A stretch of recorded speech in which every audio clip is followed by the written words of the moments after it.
Note from the author. When I was in the 4th grade, we had a map of Vietnam on our kitchen wall. When my mother received an airmail letter, she would walk to the map and move one of the stick pins to a new location to see if one of her brothers was in harm's way in some new hotspot or battle. I spent a lot of time worrying about that map. I had 5 uncles in Southeast Asia during the Vietnam War. Looking back, I guess it is a bit unusual for a girl of 9 or 10 to write letters to her uncles in Vietnam, in Thailand, in Cambodia. Even then, I knew that words could make one feel better. I wrote about ice skating at the park on a cold Iowa Saturday.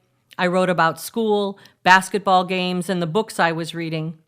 My letters were written in wide, awkward printing on little girls' stationery.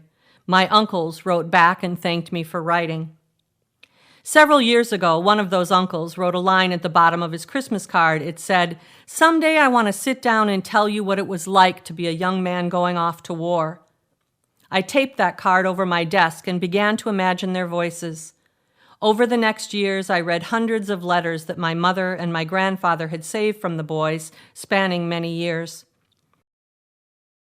I visited several of the men in Mississippi, Alaska, and South Dakota, and interviewed them about their experiences.